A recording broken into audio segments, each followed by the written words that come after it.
Halo semuanya, selamat datang di video pembelajaran pola argumentasi Toolmin. Video pembelajaran ini akan membantu kamu dalam menyusun argumentasi pada penulisan eksposisi. Langsung saja, mari kita belajar.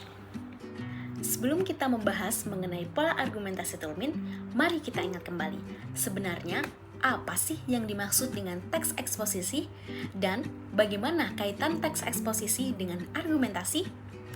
Jadi, teks eksposisi adalah tipe teks yang bertujuan untuk menyampaikan suatu pendapat. Teks ini terdiri atas 3 struktur, yaitu 1. Tesis, 2. Argumentasi, dan 3. Penegasan ulang. Nah, argumentasi ini memiliki peran krusial dalam penulisan eksposisi, karena tanpa adanya argumentasi, pendapat yang kamu sampaikan menjadi tidak dapat dipertanggungjawabkan dan kurang meyakinkan. Dengan kata lain, argumentasi ini disebut juga sebagai struktur inti atau jantungnya teks eksposisi. Oleh sebab itu, semakin kuat argumentasi yang kamu sampaikan, maka semakin baik pula kualitas dari teks eksposisi yang kamu buat. Lalu, apa itu argumentasi Toolmin? Argumentasi Toolmin atau yang biasa disebut dengan Toolmin's Argumentation Pattern merupakan sebuah teori argumentasi yang digagas oleh Stephen Toulmin. Jadi, Stephen Toulmin ini adalah seorang filsuf asal Inggris yang pada tahun 1958 menerbitkan sebuah buku berjudul The Uses of Argument. Buku ini menjadi landasan penting dalam studi argumentasi di mana Toulmin mengembangkan sebuah model yang bertujuan untuk memahami dan menganalisis bagaimana argumentasi yang baik itu disusun. Jadi secara singkatnya, teori Toulmin ini menitik beratkan pada pemahaman terhadap 6 elemen argumentasi, yaitu claim, ground, warrant, backing, qualifier, and rebuttal. Jadi keenam elemen tersebut saling mendukung dalam membangun sebuah argumentasi yang kuat dan logis dalam menulis teks eksposisi. Mari kita bahas satu persatu. Claim. Klaim merupakan elemen dasar dalam argumentasi Toulmin. Ibarat kamu membangun sebuah rumah, klaim ini merupakan fondasinya. Jadi, klaim ini ibaratnya adalah dasar dari rumah tersebut. Nah, klaim didefinisikan sebagai pernyataan inti yang ingin disampaikan oleh penulis dalam suatu argumentasi. Dan klaim diyakini kebenarannya oleh si penulis sehingga perlu adanya pembuktian. Sebagai contoh, tingkat literasi siswa Indonesia masih tergolong rendah. Kira-kira kenapa ya contoh tersebut termasuk klaim? Nah, klaim itu pernyataannya dapat diperdebatkan. Jadi ibaratnya gini, pendapat saya belum tentu sama dengan pendapat kamu, dan pendapat kamu belum tentu sama dengan pendapat teman-temanmu. Untuk itu, agar orang lain bisa percaya dengan pendapat kita, maka kita perlu membuktikan apakah pendapat kita itu benar atau salah. Nah, bagaimana cara membuktikannya? Tentunya kita perlu menyertakan data, fakta, dan bukti-bukti lain yang relevan untuk mendukung pendapat kita tersebut. Nah, itu nanti akan kita bahas pada elemen berikutnya ya. Nah, kira-kira seperti itulah garis besar dari apa sih yang dimaksud dengan klaim. Intinya, klaim itu adalah pernyataan dasar. Jadi, inti dari apa yang ingin disampaikan oleh si penulis dalam sebuah argumentasi. Nah, apakah kamu sudah paham?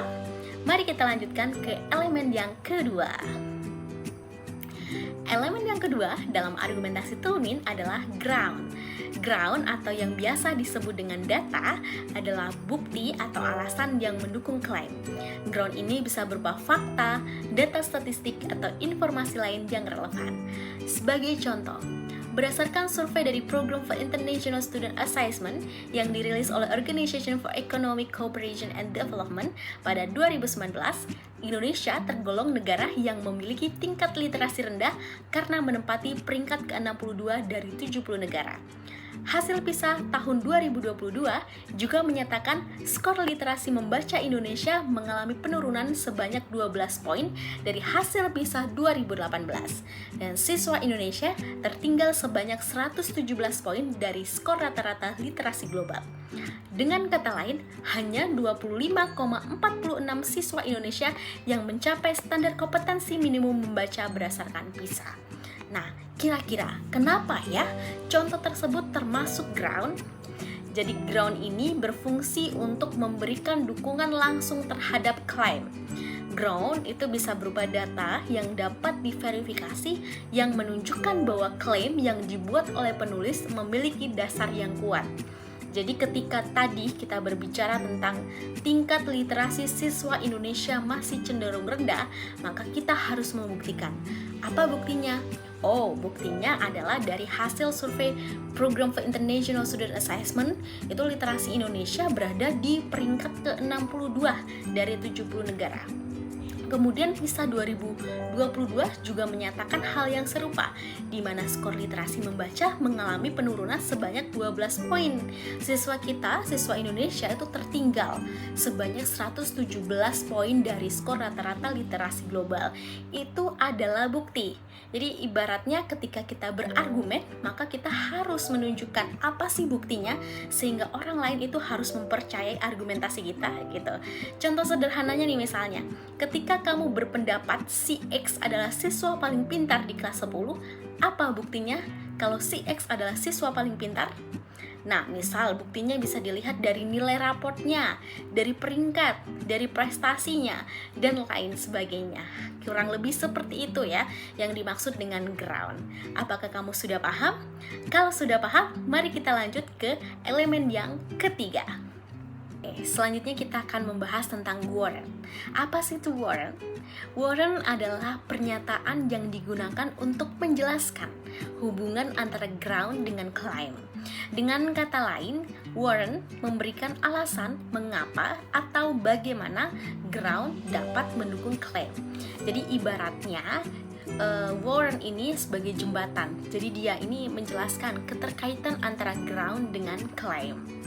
Contohnya, jika Indonesia menempati peringkat terendah dalam survei PISA dan mengalami penurunan skor literasi dari tahun ke tahun, maka ini menunjukkan bahwa secara umum tingkat literasi siswa di Indonesia tidak memadai jika dibandingkan dengan standar global. Nah, mengapa contoh tersebut termasuk warrant? Warrant ini kan menjelaskan mengapa atau bagaimana bukti atau ground atau data itu tadi dapat mendukung klaim yang kita buat. Dalam contoh tersebut, survei PISA dihubungkan dengan klaim bahwa tingkat literasi di Indonesia masih cenderung rendah. Nah, warrant ini menyiratkan bahwa posisi rendah dalam literasi global dan penurunan skor dari waktu ke waktu menunjukkan adanya masalah dalam tingkat literasi yang tidak sebanding dengan standar internasional. Nah, dalam hal ini, warrant ini menghubungkan data tersebut dengan logika bahwa peringkat dan skor dalam survei literasi PISA adalah indikator valid dari kompetensi literasi siswa dalam konteks global. Nah, tanpa warrant, hubungan antara ground dan claim itu dapat tampak tidak jelas bagi pembaca. Karena apa? Karena fungsi utama dari warrant adalah memberikan alasan, memberikan dasar yang kuat bagi pembaca tentang mengapa sih bukti yang kita sajikan dapat mendukung klaim. Jadi seperti itu ya yang dimaksud dengan warrant. Nah, sekarang kita sudah sampai di elemen yang keempat. Elemen keempat dari argumentasi Toulmin adalah backing. Backing ini menitik beratkan pada fungsinya untuk memberikan beberapa dukungan tambahan untuk warrant dan menunjukkan dasar utama yang membuat warrant tersebut dianggap benar. Nah, ada contoh. Mari kita baca bersama ya. Hal ini diperkuat oleh data UNESCO yang menyebutkan bahwa Indonesia berada pada urutan kedua dari bawah dalam tingkat literasi dunia. Dalam hal ini, minat baca masyarakat Indonesia termasuk kalangan siswa tergolong sangat rendah, hanya 0,001%. Artinya, dari 1.000 orang Indonesia, hanya 1 orang saja yang rajin membaca.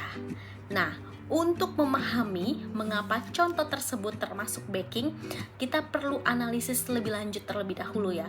Sebenarnya peran backing dalam argumentasi Toulmin itu apa sih? Jadi dalam elemen Toulmin, backing berfungsi memberikan dukungan tambahan untuk warrant. Jadi bertujuan untuk memperkuat keabsahan dari warrant dengan memberikan informasi atau bukti tambahan yang menjelaskan alasan mengapa warrant tersebut dianggap benar.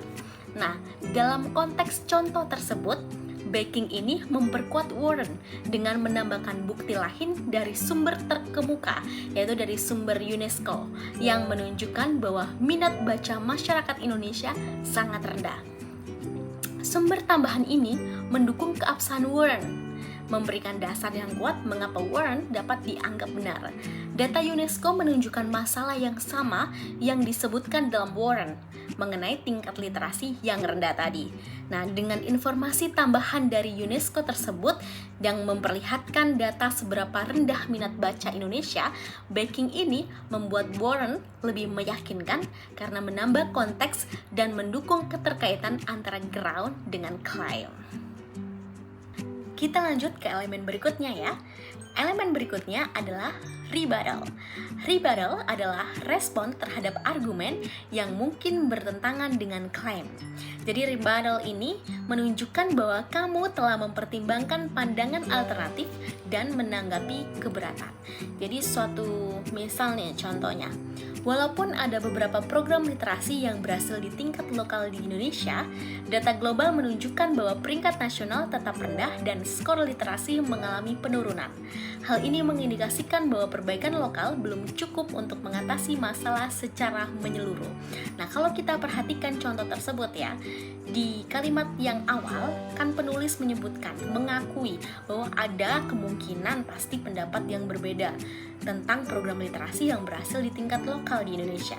Tapi di kalimat berikutnya, penulis menegaskan kembali bahwa keberhasilan program literasi di beberapa daerah di Indonesia itu masih tidak signifikan karena peringkat nasional pun tetap rendah dan skor literasi mengalami penurunan. Itulah yang dimaksud dengan rebuttal. Jadi rebuttal ini menunjukkan bahwa kita telah mempertimbangkan pandangan yang lain yang mungkin bertentangan dengan klaim yang kita sampaikan. Tapi kemudian kita bisa menanggapinya dan bisa memperkuat bahwa klaim yang kita sampaikan itu adalah benar meskipun ada pandangan lain yang mungkin bertentangan. Seperti itu ya. Kemudian elemen yang keenam atau elemen yang terakhir adalah qualifier. Qualifier mewakili batasan-batasan tertentu pada suatu klaim yang menunjukkan kondisi sejauh mana klaim tersebut dianggap benar. Kita langsung saja ke contohnya ya. Jadi contohnya, meskipun demikian, situasi ini mungkin berbeda di beberapa daerah yang telah menerapkan program literasi yang lebih intensif. Jadi meskipun data nasional menunjukkan kecenderungan rendah, ada kemungkinan adanya perbaikan di tingkat lokal yang mungkin belum tercermin dalam statistik global.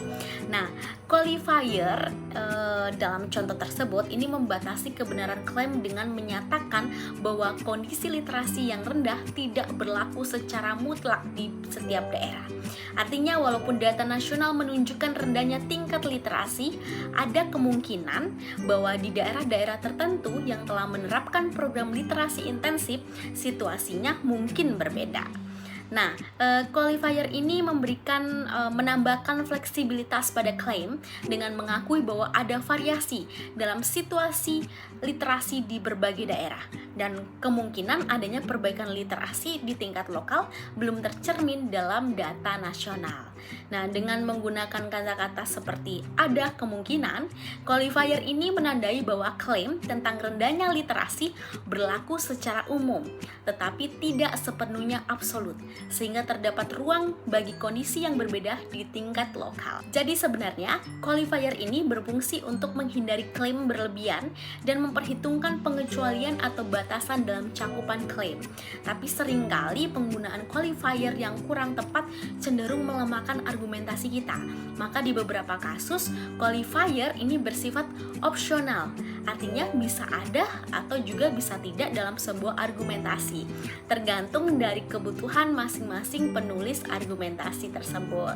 Seperti itu. Nah, kesimpulannya, kamu dapat melihat gambar berikut ini ya untuk mengetahui bagaimana sih hubungan antara masing-masing elemen Tolkien.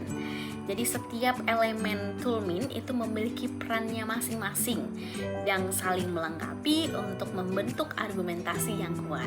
Di mana ground berfungsi sebagai bukti utama yang mendukung klaim, sedangkan warrant bertindak sebagai jembatan logis yang menghubungkan ground dengan klaim, yang menjelaskan mengapa atau bagaimana ground tersebut mendukung klaim. Untuk memperkuat warrant, backing disertakan sebagai dukungan tambahan yang memastikan bahwa hubungan antara ground dan claim itu kokoh. Nah, rebuttal mengatasi potensi keberatan atau kondisi di mana klaim mungkin tidak berlaku. Dalam hal ini memperkuat argumen dengan menunjukkan bahwa penulis telah mempertimbangkan berbagai perspektif. Kemudian, qualifier menyatakan sejauh mana klaim berlaku, misalnya dengan kata-kata seperti biasanya atau mungkin, sehingga argumentasi menjadi lebih realistis. Nah, dalam pengimplementasiannya, kombinasi elemen-elemen Toulmin tersebut akan membentuk suatu pola. Misal, pola claim ground atau claim ground warrant atau claim ground warrant backing dan seterusnya.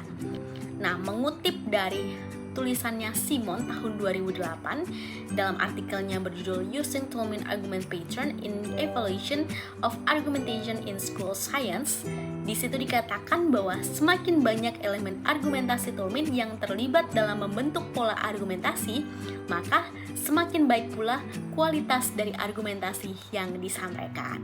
Nah, semoga video pembelajaran kali ini dapat menambah pengetahuan kamu tentang bagaimana sih menulis argumentasi yang baik dan benar, juga yang kuat dan logis berdasarkan pola argumentasi Toulmin. Sampai jumpa!